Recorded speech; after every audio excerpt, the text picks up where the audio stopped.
All right, who's going to lose as the Allies this time? What do you mean? What do you mean? What do you mean? This version of Axis and Allies is totally slanted to the Axis. Well, maybe, but I don't think it's as out of balance as you think it is. Really, you think that you can win as the Allies in this version of the game. Maybe I started with a little help. Does this conversation sound familiar? Are you looking for a way to balance any version of Axis and Allies along with players of different skill levels? Well, we've got you covered. Today we're going to talk about bidding for Axis and Allies.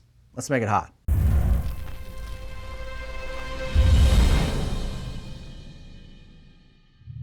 Welcome to Board Game Nation. My name is Gary Blevins. Thank you so much for watching. Today we've got to start with a big, giant, huge, ginormous thank you to our first 1,000 subscribers. They come from all over the world and have been incredibly supportive, from Bavaria to Boise, Detroit, Michigan to Dunedin, New Zealand, and everywhere in between. Thank you so much for supporting us as we've grown and we've learned. Now, we've definitely got a lot more to learn and to share, and we can't wait to bring it to you. We've got projects coming about Axis and Allies and Root and Mysterium and indie board games and indie role-play games and so much more. But as a big thank you to everyone that's joined us on this journey today, we're covering our most requested topic, bidding in Axis and Allies. In a recent video about strategy for Axis and Allies, I made a comment about bidding at tournaments at Gen Con. While we had been asked about bidding before, this really set the topic into overdrive. So for everybody that's asked about it, here you go. Today we're going to talk about three things. First, what's bidding and what's it for? Next, how does it work? And finally, when to use it. Let's dive in. Bidding in Axis and Allies is a process that players can use in casual play to improve their game experience if they think that the game is out of balance through a perceived problem in design, or if there's a big difference in the skill levels of the players. This process is also used in tournaments in the event that players want to play the same side. In fact, the process we're going to talk about is taken directly from the tournament rules for S'more Swamp at Gen Con. A complete set of those rules and all the tournament rules can be found at their site, linked in the description. Here's how it works. First, if there's no disagreement about who's going to play which side, skip all of this and have a good game. If there are players that want to play the same side, here's what you do. Each side rolls two six-sided dice. The side with the higher roll can either bid first or defer. Whoever ends up bidding first declares which side they want to play and the amount of IPCs they're willing to give their opponents to take the undesired side. I want to play the Axis. I'll give you 2 IPCs to play the Allies. Now, these magical starting IPCs will come from the bank and don't get added to or subtracted from any of the players' treasuries. The players will get their pre-game gift and will be allowed to place units up to the value of the bid on the board before the game begins. More on this in just a minute. So you want to give me 2 IPCs to play the Allies. Wait, I can't do anything with 2 IPCs. That's not going to work. I'll tell you what, I'll give you 4 IPCs to play the Allies. I still want to play the Axis. I'll give you 5 IPCs to play the Allies. Well, 5 doesn't really get me anything good either. You know what? That's not enough. I'll give you 6 IPCs to play the Allies. Done. I accept. Sucker. I'm sorry, what? What? At this point, the bid for the game is the Allies plus 6, meaning that the player that accepted the bid is going to place 6 IPCs worth of material on the board before the game begins. But there's a few restrictions on where these units can be placed. First, the units have to be placed in sea zones or territories that already have units belonging to that country. Nothing neutral, empty, or belonging to another country. So you can't place a random UK guy in Gibraltar or an American unit in Moscow, or do anything with any of the neutral countries.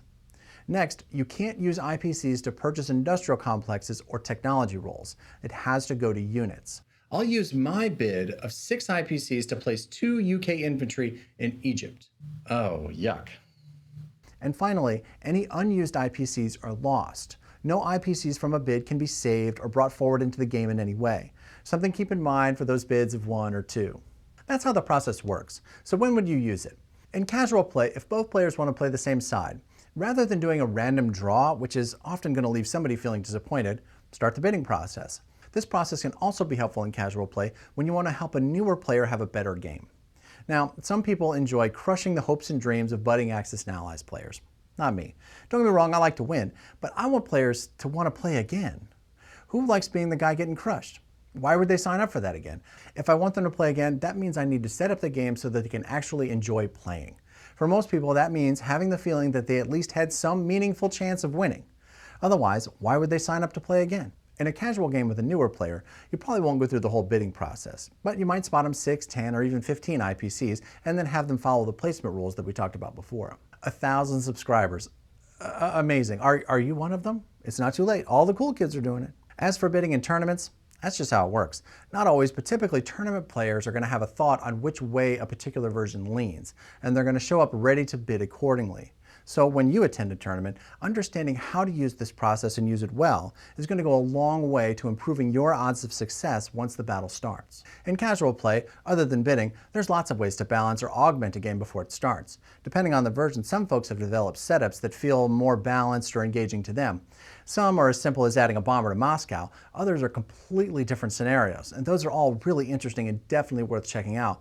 But this method of bidding for sides and then placing additional units in areas chosen by the player is the most versatile and effective method that I've found. As for bidding strategies and what to do with your shiny pre-game IPCs, well, I'll let you experiment. I will say that in the 1942 second edition with a bid of 6, the most common placement was a sub off the coast of India. It dramatically improves the math of the UK's attack on the Japanese fleet in Sea Zone 37. But I've also seen 2 American infantry placed in China, which I thought was pretty interesting, and one guy placed a UK sub in Sea Zone 7, which I didn't really love. Personally, I like the Indian sub placement. It opens up a lot of possibilities for the UK in the Indian Ocean and even in the Pacific. When you're deciding where to place these units, it's important to have a clear idea where you think they can do the most good. What do you want to do with them? Are they going to help you capture a territory, hold a territory, or are you about to drop them in a place where they're just going to get picked off? A well-managed bid and the placement of units can make a big difference in the game. It's worth thinking about before you step up to the table. Bidding is definitely a kind of house rule, and in casual play, you should feel free to make whatever changes you want to best fit your group. When I got a chance to ask the game's designer, Larry Harris, about bidding and other house rules, here's what he had to say. For all of our Axis and Allies rules and strategy videos, click here. For our latest bit of mayhem, here you go. And if you're ready to join the now 1,000 plus strong Board Game Nation, click here to subscribe. My name is Gary Blevins. This is Board Game Nation. Thank you so much for watching. We'll see you next time.